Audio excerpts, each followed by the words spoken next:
Swadakta, ujambo na karibu ndugu mpendwa mtazamaji wa 24 Monde, mahali popote mlipo, matumaini yetu mpo salama salimini.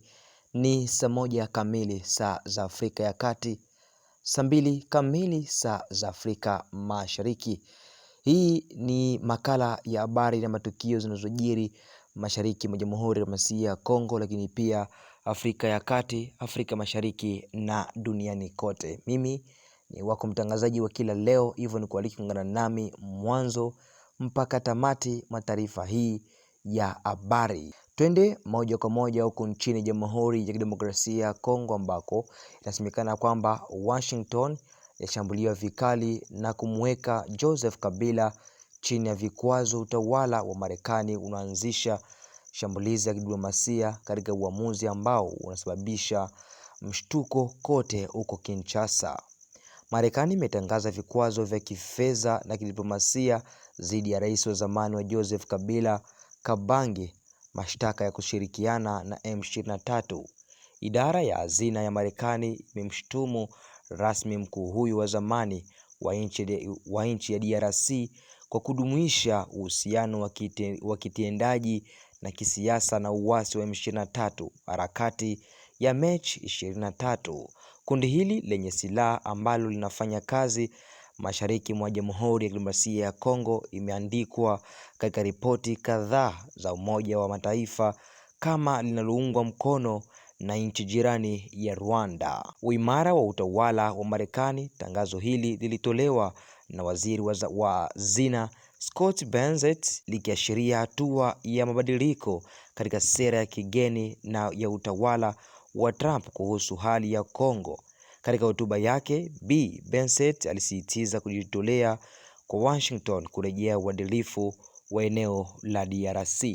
Utawala wa Marekani unafanya kazi kikamilifu kwa ajili ya amani ya kudumu nchini Kongo. Wale wanaoendelea kuchochea moto wa vita na kujiunga na vikosi vinavyovuruga utulivu wa uwajibikaji kwa matendo yao bila ubaguzi.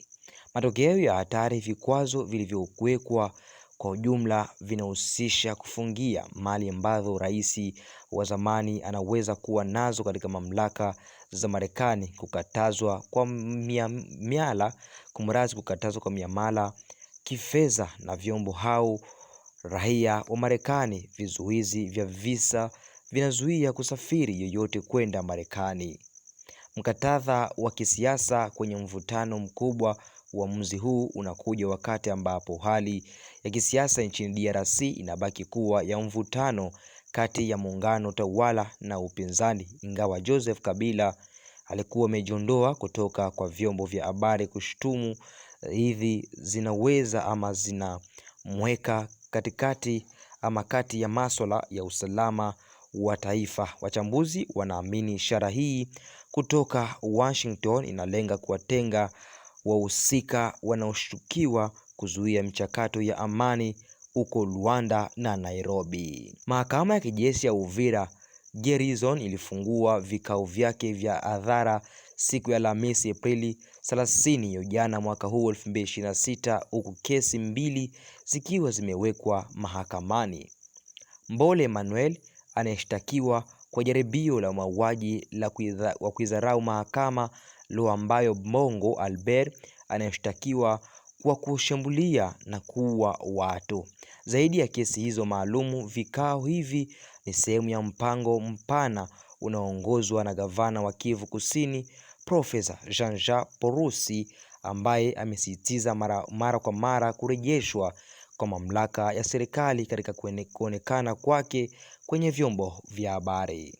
Tukiwa tu huko Kivu Kusini, ni kwamba gavana alishiriki katika maadhimisho ya miaka 75 ya Itavi Butembo. Gavana wa kijeshi wa Kivu Kaskazini Meja Jenerali Somo Kakule Evarist alishiriki Alhamisi jana Aprili 30 mwaka huu 2026 katika sherehe ya kumbukumbu ya miaka 70 ya taasisi ya kilimo na ufundi wa mifugo ya Butembo Itav.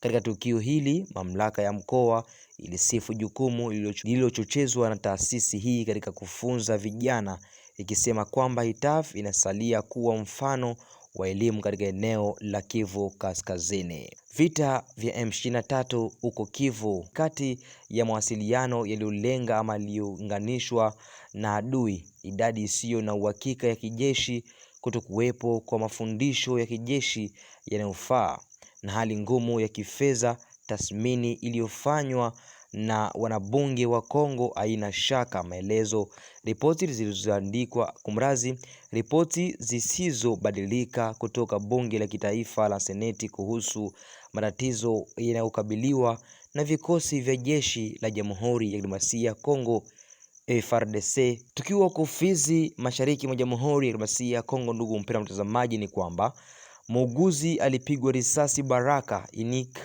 yachukua hatua. Hali ya wasiwasi imetanda Baraka katika tarafa la Fizi, jimboni Kivu Kusini, kufuatia shambulio la kutumia silaha lililomlenga mfanyakazi wa afya B Alenga Mwenebantu. Muuguzi alisajiliwa katika kituo cha afya cha Fizi alipigwa risasi nyumbani kwake majira ya saa 4 usiku, yani Vendezer, Jumanne tariki 23 Aprili mwaka huu 2026. Kulingana na mashuhuda wa tukio hilo, wanaume wasiojulikana wenye silaha walifyatua risasi chini ya hali ambazo bado hazijaeleweka na kumjeruhi vibaya mwathiriwa.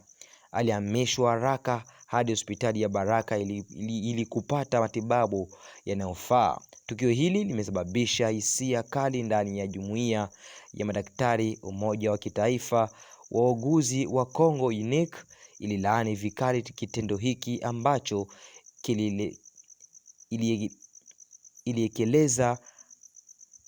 ambacho ulikieleza kama cha jinai cha kisichokubalika kikakati ama kikataka ulinza wa haraka wa taalumu wa afya.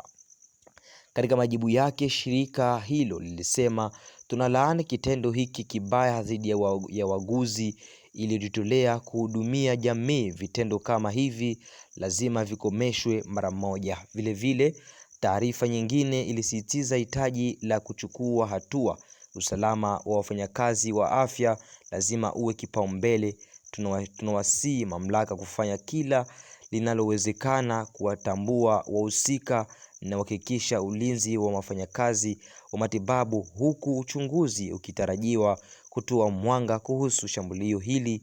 Wakazi wa eneo hilo wanaelezea wasiwasi wao kuhusu kuibuka tena kwa ukosefu wa usalama katika eneo hilo.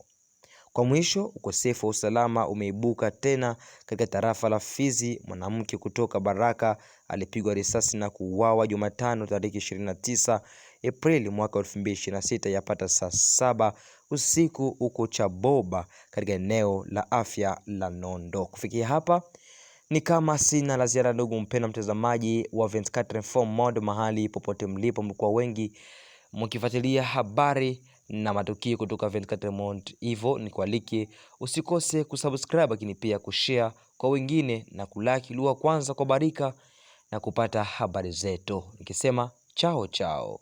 Hii ni 24 Monde.